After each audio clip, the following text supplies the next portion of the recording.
You are never alone. You are never alone. Just reach into your heart and Allah is always there. You are never alone. You are never alone. Through sorrow and through grief, through happiness and peace, you are never alone. Assalamu alaikum wa rahmatullahi wa barakatuh, and welcome to a new episode of Family Issues. Dear brothers and sisters, we're still discussing how family as a foundation helps for self-discovery and personal reform through observing how the relationship within the family goes, then empowering and improving the character accordingly. In the last few episodes, we talked about the competitive, the bountiful, the perfectionist, the never have enough, the authoritative dictator, the violent aggressor, the passive aggressor, the bluffing liar, and the unforgiving. In this episode, we will be talking about two new characters, and that's the hard to satisfy type and the old school coward type. We will be trying to ask questions like how do we rediscover ourselves, how do we know that we have some traits of these types, how to get rid of it, how to train ourselves to improve on these characters, and how to avoid this while appraising our kids, of course, for the sake of a pious family and a pious society at large. Allah subhanahu wa ta'ala says in the Holy Quran, أعوذ بالله من الشيطان الرجيم بسم الله الرحمن الرحيم بل قالوا إنا وجدنا آباءنا على أمة وإنا على آثارهم مهتدون وكذلك ما أرسلنا من قبلك في قرية من نذير إلا قال مترفوها إنا وجدنا آباءنا على أمة وإنا على آثارهم مقتدون صدق الله العظيم. Nay, they say, we found our fathers following a certain way of religion, and we guide ourselves by their footsteps. And similarly, we sent not a warner before you, O Muhammad, to any town people, but the luxurious ones among them said, we found our fathers following a certain way and religion, and we will indeed follow their footsteps. Of course, we pray that all of us would only follow the footsteps of the Prophet sallallahu alaihi wasallam. We will be, of course, as always in the episode, waiting for your phone calls on the numbers that will be appearing on the screen. We'll be glad to receive your phone calls if you have any question for us here in Family Issues. Also, don't forget to keep your emails going at familyissues@huda.tv. Your comments and suggestions are always useful to us. We have with us to continue this series Engineer Muhammad Sharafuddin, and he is a personal and family coach and trainer. Mr. Muhammad, thank you for being here. Jazakumullahu khairan. And looking forward to continuing this series here on how to improve ourselves. We're going to talk about two types in this episode, the hard to satisfy and the old school coward. Bismillah, alhamdulillah, wa sallallahu ala rasulillah sallallahu alayhi wa sallam. Jazakallah khairan, and thank you a lot for hosting me until now, and really I'm really worried about the people getting bored of seeing me each and every episode. So as for the ayah, you have said that actually it is more related to the second character, so let's start with it, which is the old school coward. Yeah. And because actually in this character, it is a character that is built that is so resistant to change, so resistant to anything new, so resistant to trying anything out of the box they are put in. They are put in by the society, and they are put in a defined frame or in a defined pathway that they didn't choose, and they don't ever try to do anything out of this box or this path that the society created for them. So they are so resistant to change, they are so resistant to trying anything new, they're so resistant to trying to looking out of the box by any means. So they resist any new idea. They only do what they're used to do, what they're trained to do, nothing else. And this actually is the first step and the doorway to shirk, or the doorway to kufr. It is actually what our ancients said, and some of the people until now say that they won't try the new thing that Prophet Muhammad ﷺ came with, or try any new thing in the religion that the religion asks them, and they will do exactly what their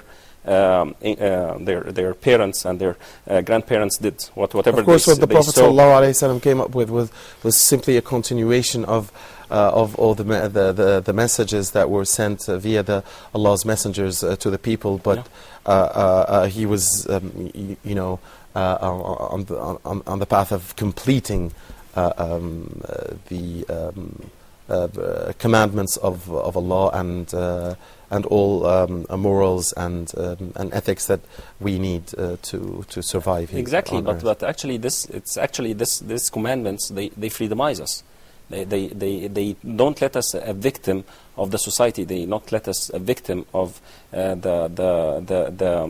things that people are used to do, and whatever the society accepts. This is and may bombard or may be opposing the commandments of Islam. Yani this is something that people get used to, and they just don't want to try the new things. They don't want to try abiding to Sharia and abiding to the laws of Islam and the commandments of Islam. And it actually starts in the family.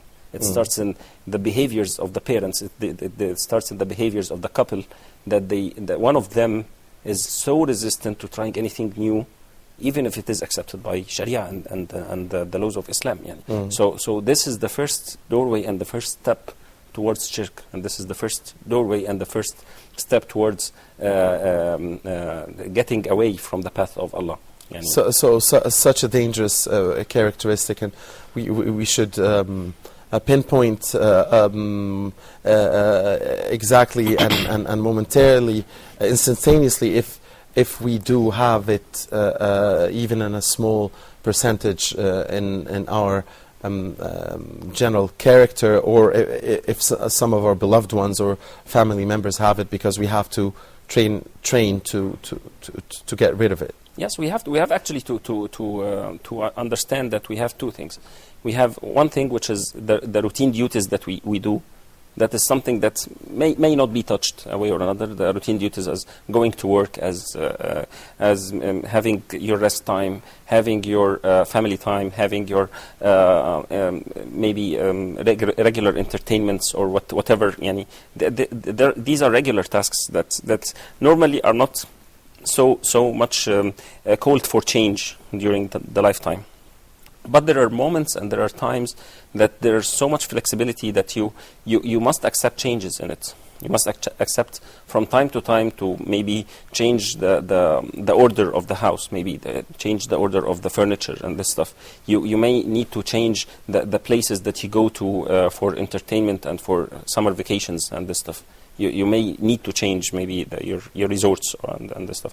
You may need to change your social networks. You may need to increase them. You may need to increase and do more in your charity work, in your social activities and your social commandments. You may need to maybe engage in some moments politically and go to vote, for instance, or do some extra duties with your kids. Your kids are changing. They're going elderly. They're getting older by time, and they need a continuous change in the ways and the behaviors of parenting. And you need to really engage with them and make sure that they are upraised in a proper way that really considers their ages and their relative steps of growth. Yani this is something that you have to take care of. So everything around you is changing, so you have to cope with change. You have to say yes to life. You have to monitor yourself how much times you say yes. So usually this type isolates itself. It isolates itself. It normally accepts a classic old school way of life. It inherits whatever the parents did. They do exactly in their homes. They actually are time wasters, and outside doing work and getting money for their kids and doing their regular tasks. They always waste their time and their efforts in useless things, and maybe playing games and watching movies and doing things that may be that are something like that sucks off their time, because they actually don't feel how much valuable their time is and how much they can do extra in their extra time. So they always flush away their Kill time. Yeah, they flush away their time and their efforts in useless things and useless tasks, and they say no to everything different. Right. I have a feeling that it could have been named something else than other than the old school coward, because the impression is that we're talking here about somebody who used to be beaten up at school when he was small and never defended himself or tried to defend himself and isolated himself, although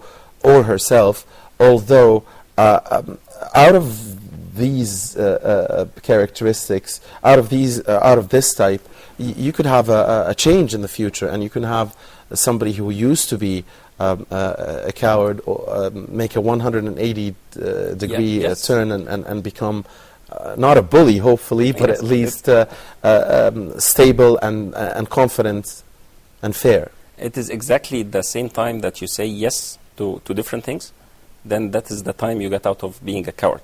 Because actually, whenever you are, this kind of personality is a coward, and it is a very old school classic, because he never says yes. He never tries to take any step towards anything new. He never tries to join forces with different people or different communities or engage in different activities, or never tries to show off extra potential or extra steps towards his dreams. He is put wherever he is needed to put. He's just say you tell him that this is your box, this is your pathway. This is how he was appraised. So this is where he will go. And he will never try anything new. He will never try to take any step forward towards achieving something different or towards achieving his goal. So this is definitely cowardice, because actually those who make their and change history are those who really take steps in achieving their dreams and achieving and showing off their potential and making difference in the society and making difference for whom are around them. Of course, we have to separate between cowardness and shyness here. I mean, because many of the people who will be isolated, whether willingly or unwillingly, find themselves isolated by their peers. Many of them, I would assume, would be shy, extra shy. But there is a difference between being shy and being a coward, of course. A big difference. I believe that shyness has a limit that that is really good, which is really being decent with those around you, saying decent words and not saying improper words. That is the positive way of being shy. But extra shyness that exceeds this limit is not a bounty. It is bad. It goes towards being. It's more towards cowardice of really facing off or really taking forward steps towards what you really need. So actually, if you explain this as being shyness, I would say no. It went off limit towards being cowardice, of facing off and taking forward steps towards achieving what you are and towards achieving what you want to be and towards achieving your full potential. Okay, let's try to imagine what a family with two old school cowards, two partners, a father and a mother would look like. What would it be? We have lots of them in the Middle East and everywhere in the world. Yani actually, they are so corporate style parents, and they are so industry civilization products that they came out of this. They are products of the society. This is so common in the society, and this is what we are facing now during the changes that people are trying to do in the nations, around the nations, and around the world. That you're talking about the revolutions and the springs, exactly Arab Spring and so on. Of course, the old school coward would be against change anyway. Exactly, and would probably be against the revolution and against an uprising. Exactly, because it's even if it's for the better. Exactly, it is threatening totally their the way they're appraised, the way they're used to be. It's threatening their lifestyles, while it is calling them to get rid of their slavery. It's this corporate world and this industrial civilization has really appraised slaves to this style of life. And actually, these springs or these revolutions are actually taking care of the people and taking them off. No, you have extra potential. You can do more. You can really achieve in a total. We can all achieve together in making a different future.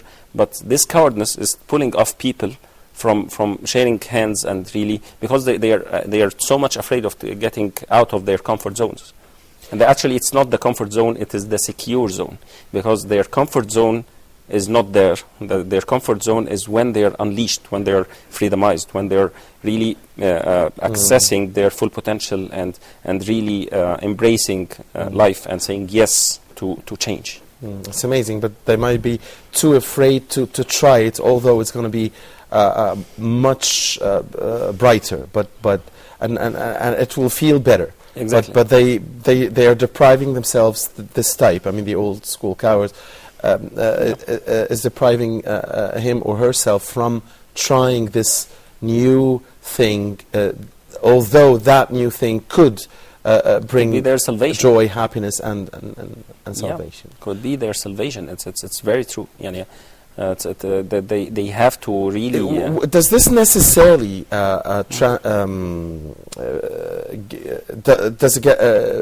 do kids necessarily inherit this from their parents? Well, actually, the kids are normally.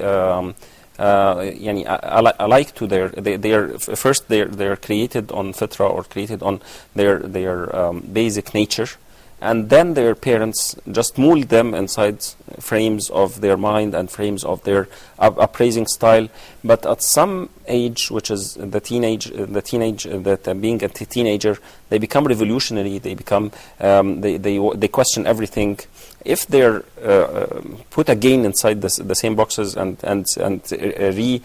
they leave their revolutionary style and their questioning and they surrender to the society and the community standards, they go again back to the molds and to the boxes of the society and the pathways that society put on them. So if they don't succeed in unleashing and in getting in freedomizing during the teen era, I believe that they go back even more worse, because actually by age and by nature, if everybody surrenders to the community standards and to the society, one era after another, one generation after the other, it comes worse, and they go actually down. وَالْعَصْرِ إِنَّ الْإِنسَانَ لَفِي خُسْرٍ إِلَّا الَّذِينَ آمَنُوا وَعَمِلُوا الصَّالِحَاتِ وَتَوَاصَوْا بِالْحَقِّ وَتَوَاصَوْا بِالصَّبْرِ. So by age, every the manhood is getting more and more worse, and actually this an exception is for those who believe and those who do the good deeds. So if they really pull off towards freedomizing by iman and freedomizing by belief, by believing and by the good deeds and being among a very good company of mu'mineen and of believers, I believe that this is their salvation. Their salvation. We assume that there is equality here between males and females when it comes to the number of people who carry this characteristic, correct? Exactly. Yeah. But it actually, the community forces on the female is much more than the males. So it is a higher burden on a female to live freely in a community that really depresses her and actually puts her in a second degree after the males. But I believe that the males have an extra step on freedomizing their females and their families afterwards. So whenever a male who's a husband, who's a father, who's responsible of his family, he has to take the lead of freedomizing his family and actually taking them off the limits of the society and the boxes that society put them, and show them how to live freely and die freely in the slavery of Allah only, and not the slavery of the society and its standards. Because the society and its standards nowadays, I believe that in these times we are so much far of the standards of Islam and the standards of al-wahy, Indeed. Mr. Muhammad, so what happens if we have a father that has 0% of this bad characteristic, and a mother that has a high percentage of this characteristic? Now we're talking. Now we're talking, yeah. Because actually, this is something good. I believe that the courageous one has to show the positiveness in change for the coward one. Actually, if we have this, then we have a lucky family that one of them will lead the change and the other one will follow. So in change, normally, you either lead or follow or get out of the way of those. So because actually life is always changing. Life is actually in life we all are subject of change, or we lead changes. So either you lead the change or you follow those who are changing. So one of them will be a leader for change and the other one will be a follower. It is the duty of the leader to really pull the hands of the follower step by step and gradually take him out of the security zone towards the comfort zone in gradual steps, and make sure that they land in a very proper manner, and let them embrace their mission, their cause, and really say yes to these changes. It will take extra steps, extra effort, but at some moment, you either will take her hand, or she will take your hand towards change, or at some point you may separate together. Because I believe that there was an example of two ladies of two of the prophets, the lady of Prophet Lut and the lady of Prophet Nuh. They were described by the Quran as being deceivers. And they were deceivers because they didn't accept the changes that their husbands took their society for, and got separated between them. That he actually, God helped Lut, and God helped Nuh radiallahu anhuma, alayhim as-salam. He really saved them, but their wives were deprived of this saving because they didn't accept change. Right. The problem is that usually what could happen, Mr. Muhammad, I assume, is that each party wants to drive the other towards the change the party believes is for the better, but you'll see the husband trying to pull the wife this way, the wife trying to pull him that way. Each of them really believes that it is that direction or that specific change that will bring the best or the higher interests of the family. So what happens here if there is no agreement on which path is for the best interests, although the goal could be the same? Let's if this answers the question. Let's revisit the goal of and the mission of this family, and see what of them is more likely to achieve this mission and this goal. And this is the first step that they have to revisit.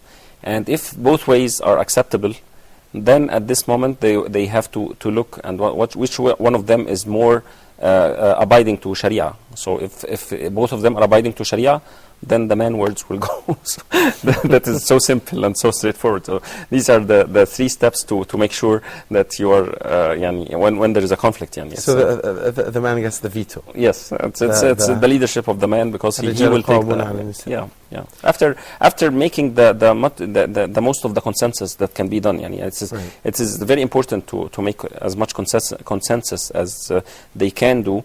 But they have to make sure of one, achieving the goal and the mission, 2, making sure that it's abiding Sharia and it's the best for the kids and the interest of anyone. And the ayah was clear as well. The ayah in the Holy Quran, it's not just for granted, but it explains why. الرجال قوامون على النساء, of course.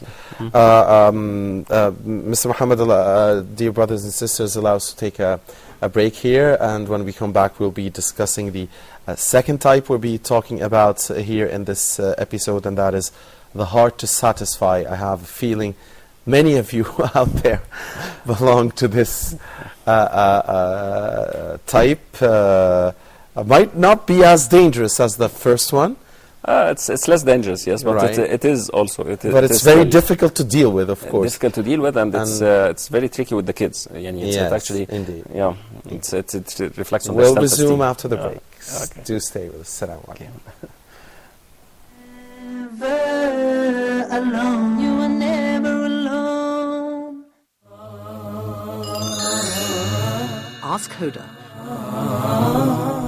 Dear brothers and sisters, welcome to a new edition of Ask Huda. I have 2 questions. Please go ahead. You can read it in Arabic, and you can also understand the meaning in your own language. The different tafsir and the interpretation of the meanings of the Quran are available in almost every language that exists on earth by the grace of Allah. The water of Zamzam is for whatever intention you drink it with. Salih from Egypt, his father has the way, and he asked about how can he help him. Very good question. Can we give a zakat to any of the dawah centers? The ibadah, or the act of worship, is a part of the unity of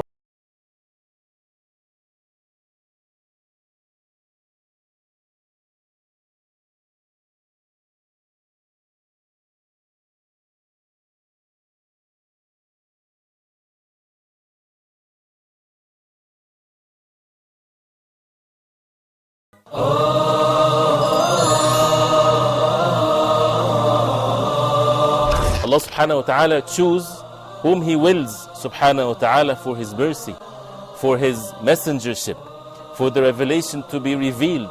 This is not for the human beings to make that decision. If a person would turn to Allah subhanahu wa ta'ala sincerely, truthfully, asking for forgiveness, Allah subhanahu wa ta'ala promised to forgive. We have as Muslims a duty, and that is to recite the book of Allah, to ponder over the verses, the words of Allah subhanahu wa ta'ala, and to act according to the Quran. The mercy of Allah subhanahu wa ta'ala encompasses everything, but who would this mercy will be for? And the Prophet sallallahu alaihi wasallam was sent to all mankind. So the ummah, or the people of the Prophet sallallahu alaihi wasallam, are all mankind since the time of the Prophet sallallahu alaihi wasallam till the day of judgment. Why waste our life without getting to know every verse in the Quran, what Allah subhanahu wa ta'ala wants from us?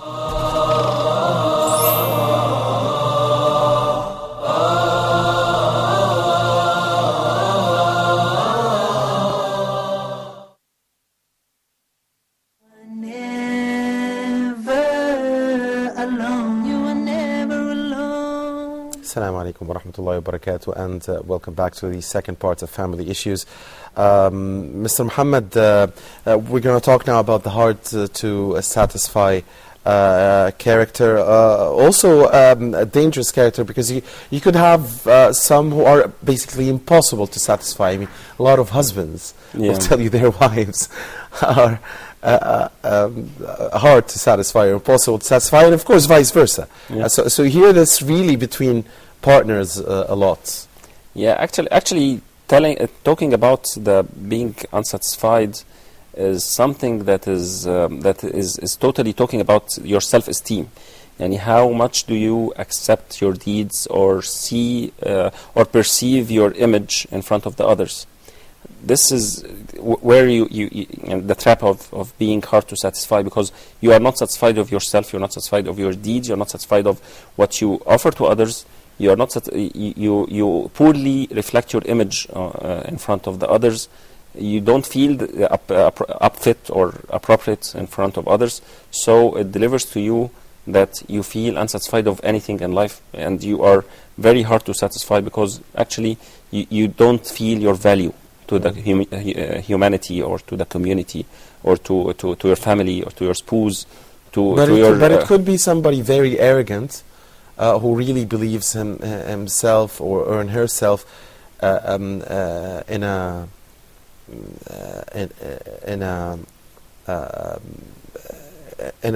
in a psychologically damaging way, because some people are so arrogant, some men, some women are so arrogant that they believe that, you know, nobody's a match, so they are impossible or very hard, at least, to satisfy. So it could be also the it actually this image it must be disease as well.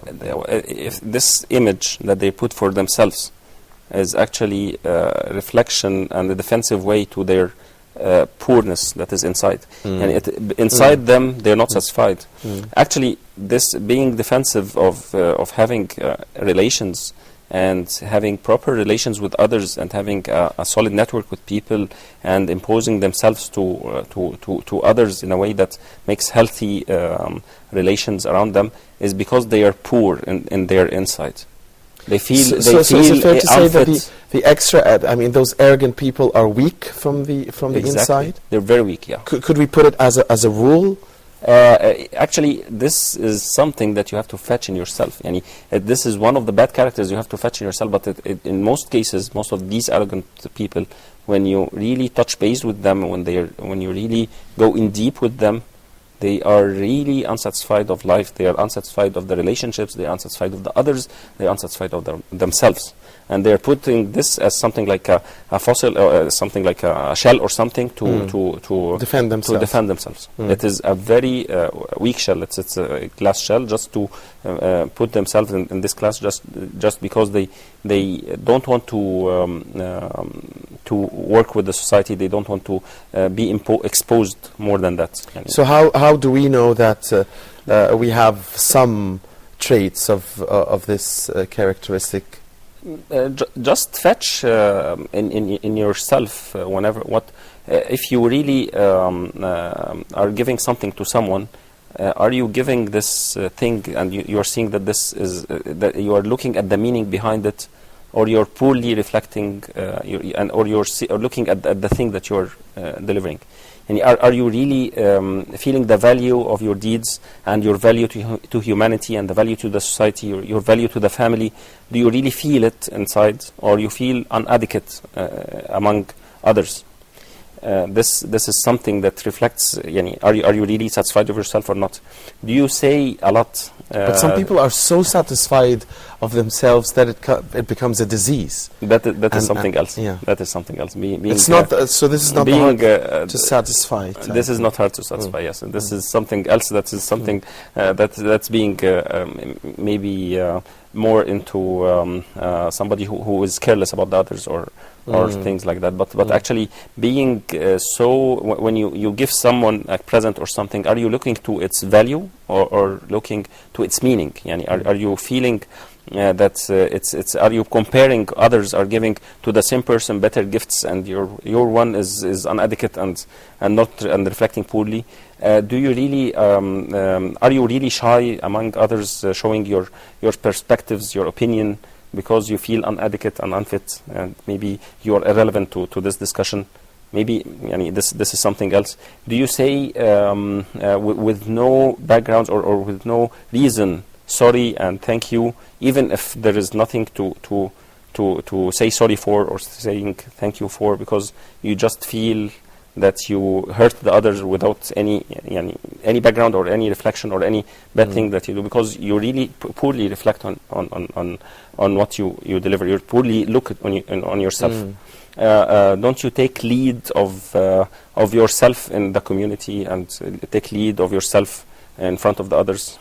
How much do you reflect on your self-esteem and your image? Yani how do you see yourself?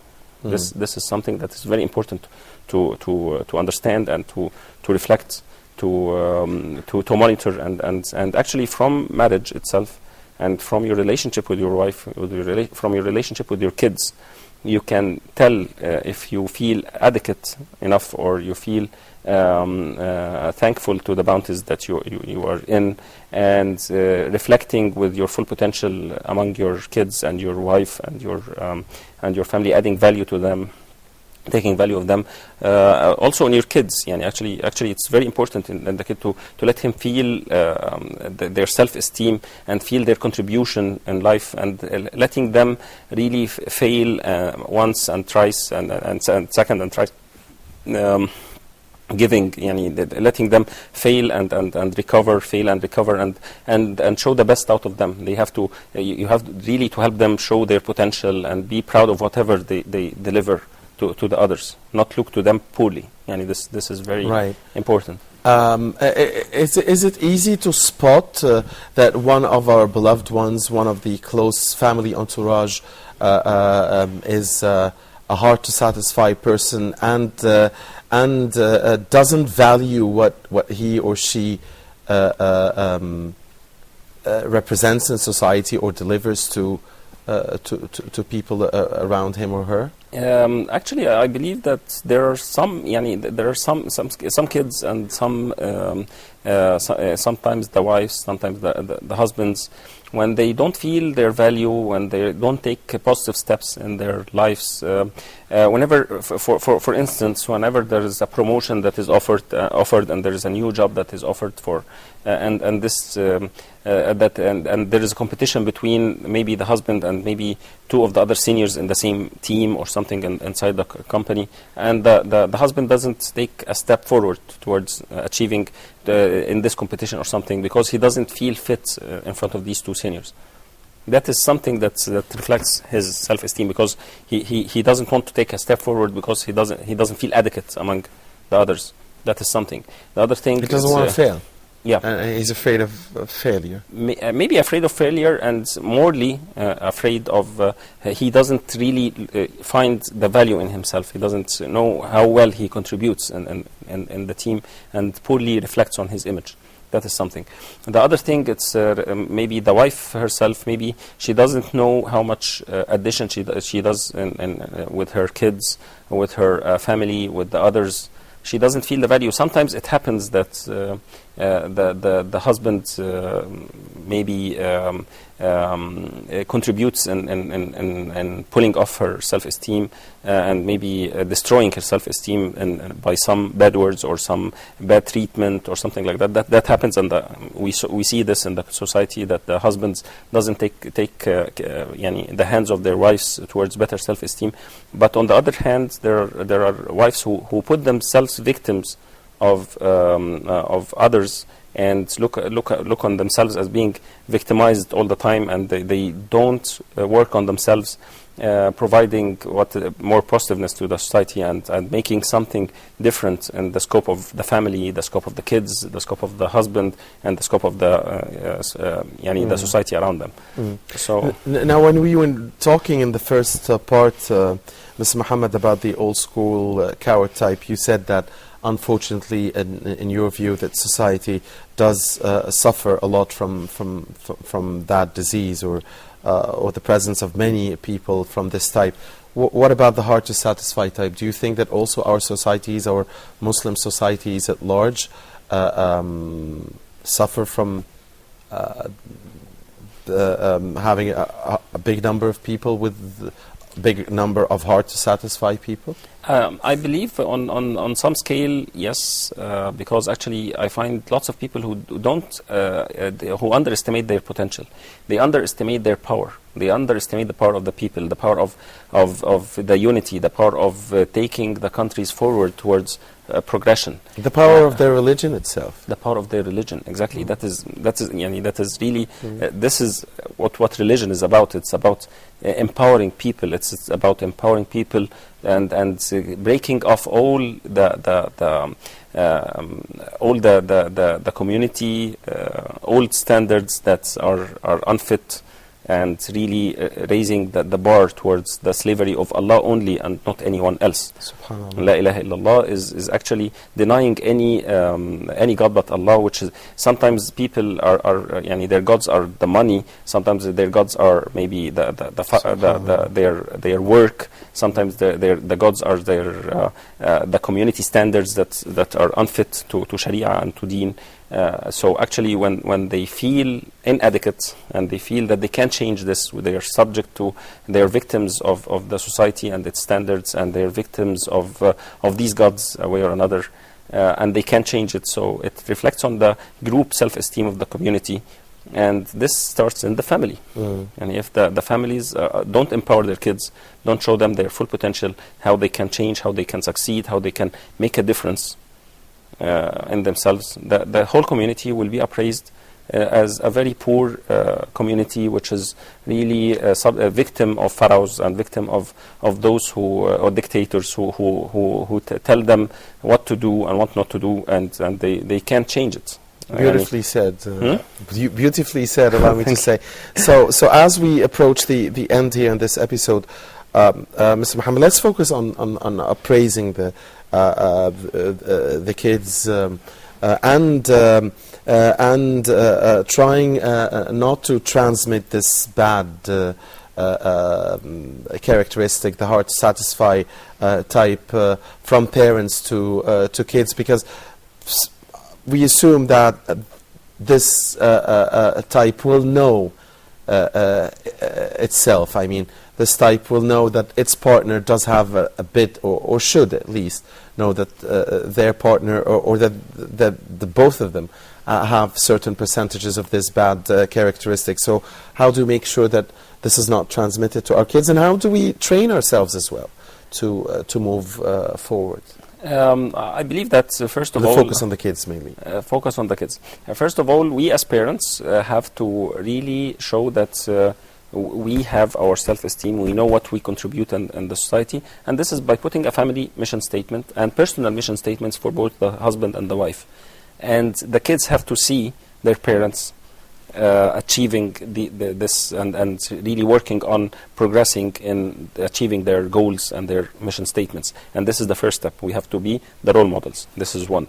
Number two, we have to help each kid to set a mission statement for himself and really start searching for a goal and purpose in life and understand his mission and really start working on it. And actually empowering the kids from, even if he tries to draw something when he is young, show him that this is the best thing that you have seen as a drawing, and let him improve it and try again to make something better and more beautiful. Let him show off, go into competitions with others and really fail sometimes and the other times wins. Let him enjoy his hobbies and engage in community activities a way or another. Let him engage in dialogues with the elders and dialogues with the kids. Let him really feel that he or she is something in this society, and really feel the power of achieving his goals and dreams. Give him the chance to really lead his life. This empower him to lead his life or her life. Also working since small ages is very good. And actually, if he or she starts working in the summer and achieving their own goals and financial goals or something, this is very good.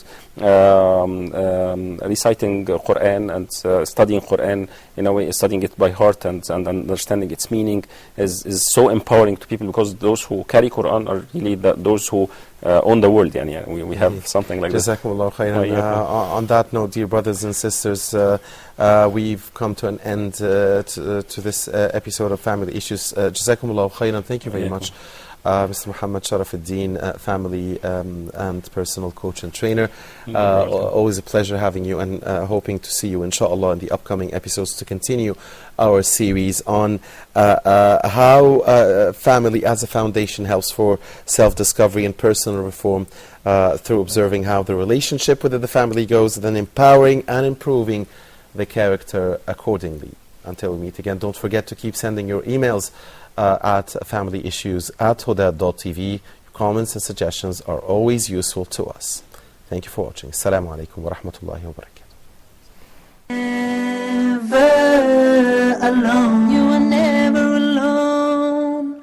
Through sorrow and through grief, through happiness and peace, you are never alone. So now, as you long for your past, prepare for your future, but knowing nothing's gonna last. You see, this life is but a road, a straight and narrow path to our final abode. So travel well, O Muslim, and paradise will be your home. And all